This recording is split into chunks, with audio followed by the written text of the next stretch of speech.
Buenos días, hoy vamos a ver la clase de metabolismo de manera online. Esta clase es bien densa, tiene hartos conceptos, por lo tanto les aconsejo tener a mano un lápiz, papel, para poder ir haciendo los distintos eh, diagramas asociados. Bueno, vamos a comenzar entonces por definir lo que es el metabolismo, sabiendo que el metabolismo es una secuencia o sucesión de reacciones químicas que tienen lugar en los seres vivos y que este proceso va a incluir tanto el catabolismo como el anabolismo.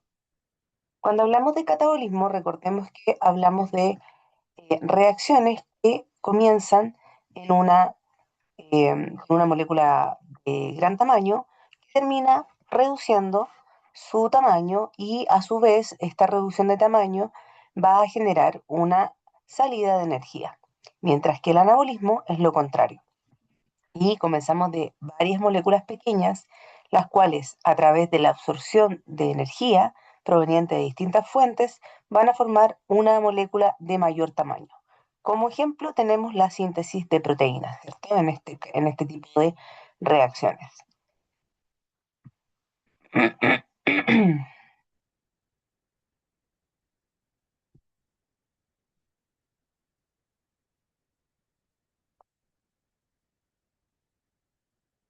Ya, vamos comprobando que estuviera grabando. Entonces, vamos a tener, en el caso de del metabolismo de los monogástricos, vamos a repasar sobre todo el asociado a la glucosa, la cual es el azúcar que va a otorgar la energía preferentemente en estos animales y esta pasa a la sangre sistémica. Mientras que en los rumiantes tenemos distintos tipos de componentes que van a ir al proceso de gluconeogénesis, preferentemente el ácido propiónico, que fue el que revisamos la semana pasada, mientras que el acético y el butírico pueden ir directamente a la sangre sistémica o también pueden ir a otros procesos metabólicos. La glucosa formada dentro de los rumiantes puede ir a la sangre sistémica o a convertirse en glucógeno, en ácidos grasos, en coenzimas reducidas o en L-glicerol 3-fosfato. Cualquiera de estos caminos metabólicos va a depender de las necesidades del animal.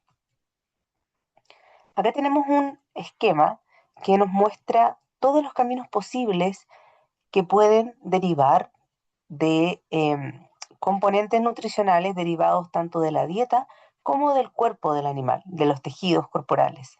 Entonces tenemos, por ejemplo, los aminoácidos. Los aminoácidos que pueden venir de la dieta o del animal pueden ir a convertirse en proteínas.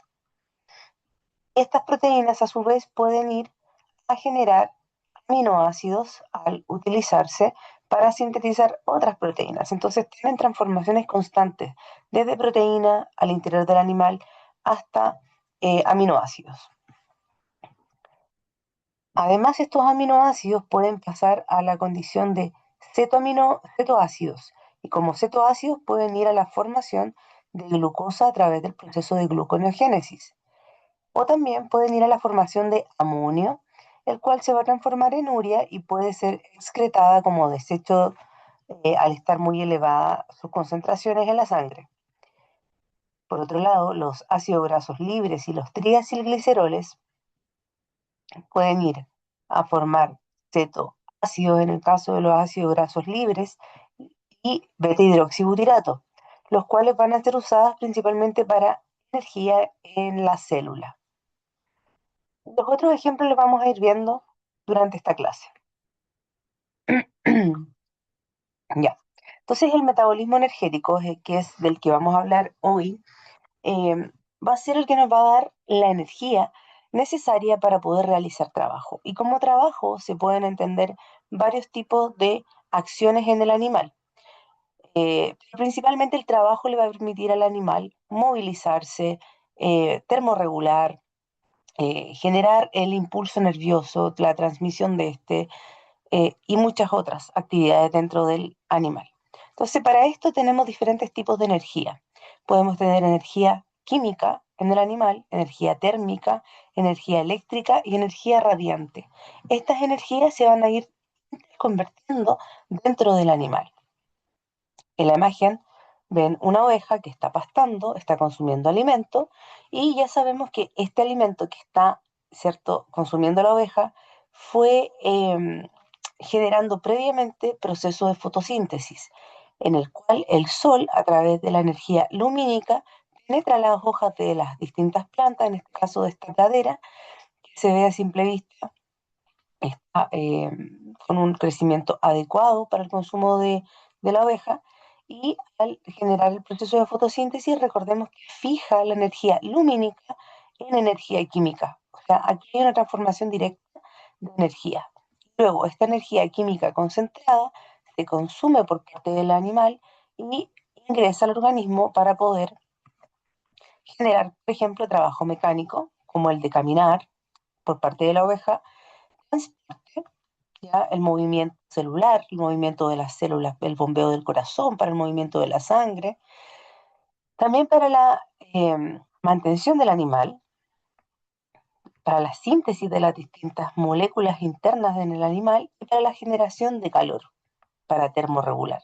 Entonces, la energía lumínica pasa a energía química. Esta energía química puede pasar a energía térmica, a energía eh, radiante, a energía eléctrica en el caso del impulso nervioso. Entonces se va a ir transformando de distintas maneras. ¿Cómo se cuantifica esta energía? Hay distintas unidades de medida de la energía, pero las principales utilizadas van a ser la caloría, la kilocaloría, dependiendo del animal que estemos hablando, la megacaloría y los joules, ¿ya? Cuando hablemos de calorías es cuando hablemos de cantidades pequeñas. En el caso, por ejemplo, de las dietas de perros que se han analizado, la mayoría de ellas viene con la información en kilocalorías. Trae 3.000, 4.000, 2.000 kilocalorías el alimento. Entonces, esa información de kilocalorías es porque se trata de un animal o de una concentración energética mayor. Y en el caso de rumiantes y de caballos, vamos a hablar principalmente de megacalorías, cantidades energéticas mucho mayores. Y joules, que es otra medida de energía, se puede interconvertir con la caloría, sabiendo que una caloría es equivalente a 4,18 joules. Entonces podemos hacer la conversión. Ya. ¿De dónde viene esta energía dentro del animal? Una vez que consume el alimento, este alimento es digerido, eso ya lo vimos, se absorbe por parte de la célula, va a los distintos órganos, células en el animal y va a ser transformada esta energía, este alimento, a través de distintas reacciones. Reacciones, por ejemplo, de tipo endergónicas. Cuando hablemos de reacciones endergónicas, ya lo mencionamos, son las que van a requerir o absorber energía. O sea, todas las reacciones del anabolismo van a ser reacciones de tipo endergónicas que necesiten energía, mientras que las reacciones exergónicas de salida, de exit, van a liberar energía como las reacciones del catabolismo. Entonces, tanto las reacciones endergónicas como exergónicas van a estar en estrecho contacto y unas van a depender de las otras. Entre ellas va a haber una moneda de cambio que va a ser principalmente el ATP o trifosfato de adenosina. Hay otras moléculas de valoración energética, como por ejemplo el GTP, pero en su mayoría es el ATP el que está generando o actuando como moneda de intercambio energético. Este ATP entonces se va a ir formando de las reacciones exergónicas y va a ser tomado por las reacciones endergónicas para utilizarlo, utilizar la energía que está en él. Entonces, veamos un poco de qué se compone este ATP. Primero, tenemos que tiene una molécula de adenosina y la adenosina es una adenina más una derribosa. Acá tenemos un azúcar que ustedes ya conocen, más esta base nitrogenada, la adenina. Juntas entonces forman la adenosina que se va a unir a tres grupos fosfato. El grupo fosfatos, eso le da el nombre y la estructura del trifosfato de adenosina. Si sacamos este último grupo fosfato, lo liberamos, vamos a tener la adenosina más dos moléculas de fosfato. Es decir, vamos a tener difosfato de adenosina o ADP. Y si este segundo grupo lo sacamos, vamos a tener una adenosina más un grupo fosfato, quedando un monofosfato de adenosina o AMP. En estas uniones de los grupos fosfatos es donde se encuentra concentrada la energía de la molécula de ATP. La mayor energía va a ser la que se va a concentrar en este último enlace. Entonces, al liberar el último grupo fosfato del ATP, se va a generar la liberación de la mayor cantidad de energía del ATP. También hay energía contenida en este segundo enlace, pero es menor que la del último enlace. Y queda menos cantidad de energía en el primer enlace de la adenosina más el grupo fosfato. Esto está muy simplificado, ¿ya? Pero básicamente que eh, la mejor forma para obtener energía es a partir de una molécula de ATP, ¿ya? La cual se va a transformar en ADP.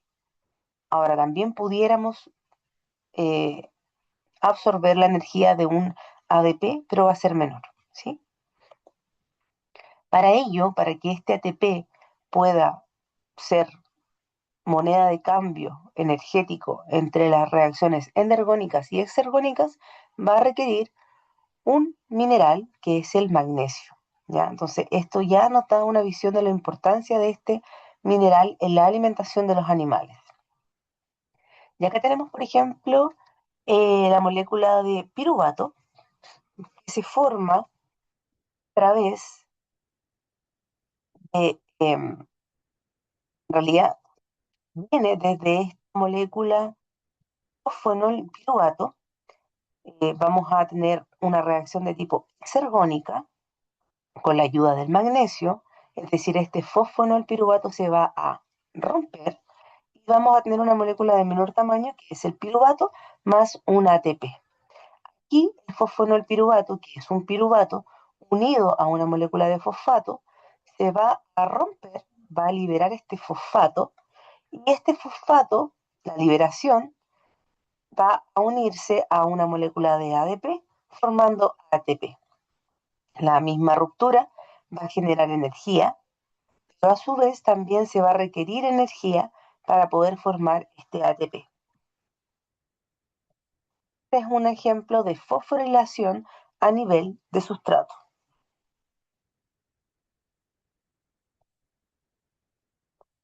Luego tenemos el proceso de fosforilación oxidativa, que es la base para la generación de las moléculas de ATP. Entonces vamos a tener que la fosforilación oxidativa en particular ocurre en las membranas mitocondriales. Son las mitocondrias, los organelos encargados de generar energía. Acá tenemos una imagen donde vemos una mitocondria, vemos que tiene una matriz mitocondrial donde se ven estas esferas de color amarillo. Esta matriz mitocondrial tiene una primera membrana mitocondrial, que es la membrana interna mitocondrial. Luego tenemos un espacio intermembranoso mitocondrial para finalizar con la membrana externa de la mitocondria, ¿ya? ¿Qué pasa dentro de la matriz mitocondrial? Ocurre el ciclo de Krebs y ocurre la beta-oxidación de los ácidos grasos, que son procesos que ustedes van a conocer. Y la fosforilación oxidativa, para generar el ATP, se va a generar en el espacio intermembranoso principalmente y en esta membrana interna. Entonces acá vemos el esquema que nos muestra la membrana interna mitocondrial, nos muestra el espacio intermembranoso y nos muestra la membrana externa. ¿Dónde ocurre? Principalmente entre la membrana interna y el espacio intermembranoso. Dentro tenemos la matriz mitocondrial, que dijimos era un lugar donde ocurría el ciclo de Krebs. Y acá tenemos el ciclo de Krebs o el ciclo del ácido cítrico. en el cual se van a generar moléculas como NAD y FAD, que son coenzimas reducidas. Eh, Estas NAD y FAD van a estar cargadas negativamente, van a tener electrones, los cuales al separar su estructura, es decir, al hidrolizarse en NAD más una molécula de hidrógeno, el electrón va a ser capturado por estas proteínas de la membrana interna, que son la NAD deshidrogenasa, la flavina ubiquinona, la citocromo BC1 y la citocromo oxidasa. Entonces, en el caso de la NAD, el electrón va a ser capturado por la proteína 1, luego va a pasar a la Q, luego va a pasar a la 3, luego va a pasar a la citocromo y luego va a pasar a la proteína 4. Va a terminar generando una molécula de agua. Mientras que la FAT, su electrón va a ser capturado por la proteína 2 para ser captado por la Q, luego la 3, y así va a terminar generando una molécula de agua al igual que la NAD. Tanto la NAD como la FAT van a traspasar sus electrones en esta cadena de electrones.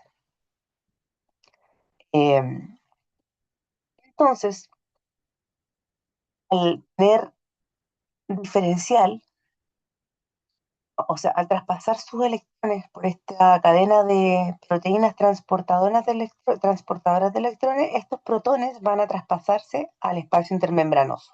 Entonces, los protones que están tanto en el NAD como el FAT van a ser tomados por estas proteínas de la cadena y los van a traspasar al espacio intermembranoso, quedando una carga positiva y una concentración de protones en este espacio intermembranoso mayor al del espacio de la matriz. Luego, al tener este cambio, la concentración, siendo mayor la concentración de protones generada gracias a esta cadena de proteínas transportadoras de electrones, al ser mayor esta concentración en el espacio intermembranoso, van a tender estos protones a ingresar. ¿Y cómo lo van a hacer? Lo van a hacer a través de esta proteína transmembrana, que es un canal que se llama ATP sintasa. Tiene como objetivo generar ATP. Entonces, todo el movimiento de estos protones a través de la ATP sintasa hacia el interior de la mitocondria, a la matriz mitocondrial, va a generar energía. Y esta energía generada por el traspaso de los protones desde el espacio intermembranoso hasta la matriz va a ser capturada y va a generar moléculas de ATP. Entonces, esta es una una enzima que genera ATP, genera energía a través del paso de los protones. Ya es como que abrieran esta llave, abrieran la llave del baño y empezara a caer el agua.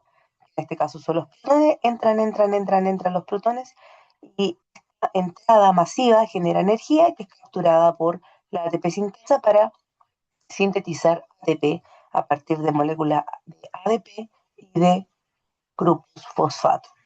¿Ya? Pero la unión entre el ADP y el fosfato requiere energía y esa energía es capturada por el peso de los protones y es ejecutada, digamos, por la ATP sintasa. Entonces, por cada molécula de estas coenzimas reducidas, vamos a tener la generación de ATP. Vamos a tener que en el caso de la NAD, de la coenzima reducida NAD, derivada del ciclo de Krebs, la generación de ATP va a ser de 2,5, mientras que por cada FAT, la generación de ATP va a ser de 1,5. Y esto es importante porque en base a ello vamos a tener generaciones de moléculas de ATP diferentes de acuerdo a la molécula inicial que ingresa al ciclo de Krebs y a la glucólisis que vamos a ver ahora. Siendo claro entonces la fosforilación oxidativa, la cadena de proteínas transportadoras de electrones y la ATP sintasa y su rol, podemos también ver que este ATP, que es una molécula energética de intercambio, no puede ser almacenado. sino que su uso es inmediato. Y vamos a tener que una forma, de alguna manera, de em, conservar la energía o guardar la energía.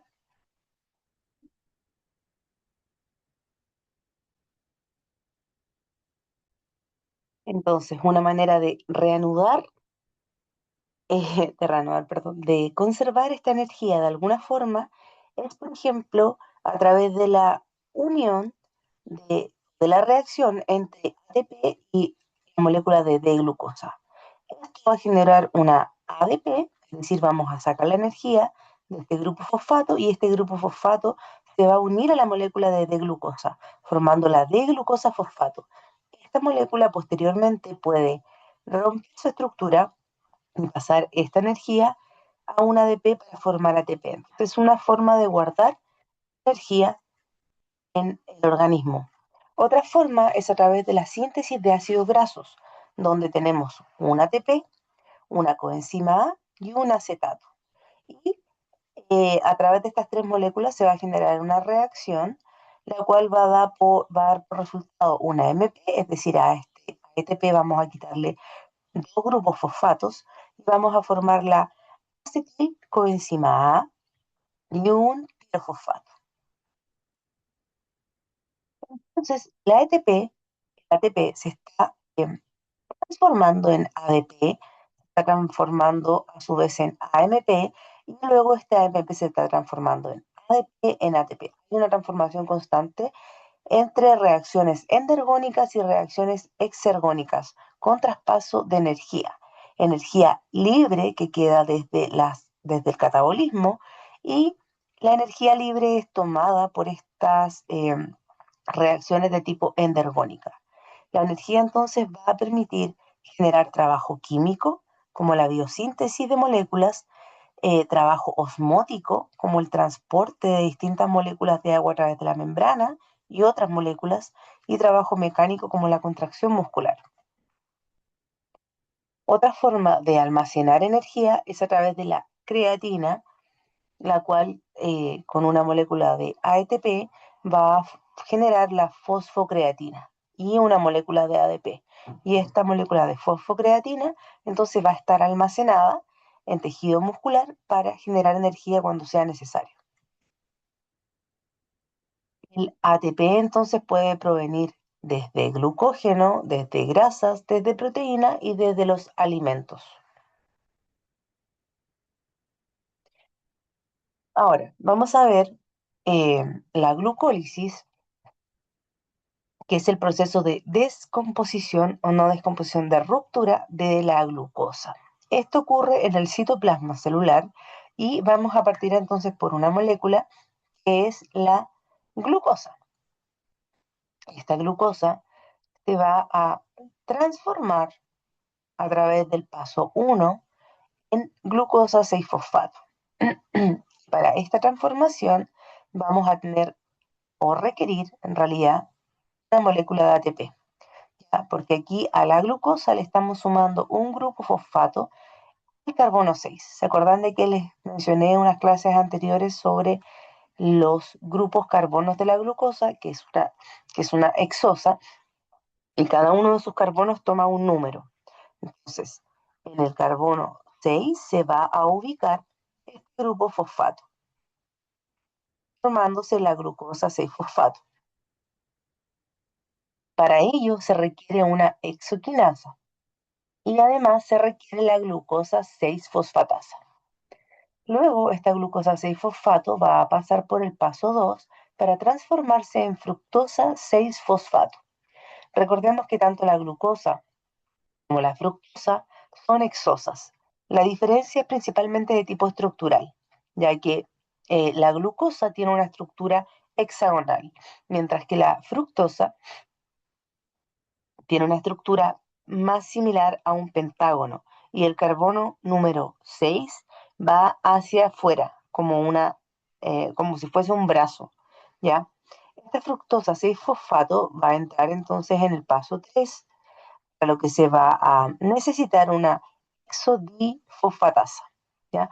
Estas enzimas no me interesa que se las aprendan, solamente necesito que para que entiendan el proceso, en el cual en cada paso va a requerirse una enzima. Entonces, va a pasar por el paso 3 y va a generarse una fructosa 1,6-fosfato. Es decir, esta fructosa, que también tiene 6 carbonos, va a tener un grupo fosfato ahora tanto en el carbono 1 como en el carbono 6. Y esto, para ello, se va a requerir otra molécula de ATP. Es decir, en el paso 1 y en el paso 3 se requiere una molécula de ATP para la generación de la molécula que va en el proceso de la glucólisis. Ahora, esta fructosa 1-fosfato va a pasar, se va a, digamos, se va a partir, ¿ya? Esta molécula de 6 carbonos se va a partir y va a pasar una parte, el paso 5, que va a dar origen a la molécula de gliceraldehído 3-fosfato, y la otra parte va a pasar por el paso 4, formando la dihidroxiacetona fosfato. La dihidroxiacetona fosfato va a pasar por un paso número 6 a través de la triosa fosfato, transformándose también en una molécula de gliceraldehído 3-fosfato. Es decir, a partir de una fructosa 1,6-fosfato, vamos a obtener finalmente dos moléculas de gliceraldehído 3-fosfato. ¿Ya? Es como que esta hexosa termina de generar dos triosas, porque la gliceraldehído 3-fosfato es una molécula de 3 carbonos, ¿ya? Unido, cada una unido a un grupo fosfato. Este gliceraldehído fosfato va a pasar por el paso 7, transformándose en la molécula de 3-fosfogliceroil fosfato. Y esta transformación, generada en el paso 7, va a dar origen a una coenzima reducida, es decir, a un NAD. ¿Ya? Vamos a tener aquí la primera ganancia energética, que es un NAD proveniente del paso 7. Recordemos que son dos moléculas de gliceraldehído, por lo tanto, a partir de una molécula de glucosa, este paso 7 estaría ocurriendo dos veces, a través de las dos gliceraldehído 3-fosfato. Entonces, desde el gliceraldehído hacia abajo, hasta el grupo piruvato, todo lo que pase aquí va a pasar dos veces, a partir de una molécula de glucosa. Seguimos, luego esta molécula, pasamos por el paso número 8 y vamos a terminar generando un 3-fosfoglicerato. Y este 3-fosfoglicerato, su generación, va a dar origen a una molécula de ATP. Luego pasamos por el paso 9, donde hay solo transformación, necesitamos magnesio, pasamos a 2-fosfoglicerato, paso número 10, necesitamos magnesio nuevamente, pasamos a fosfonol piruvato y finalmente llegar al paso número 11, donde generamos piruvato, y esta generación da un grupo ATP.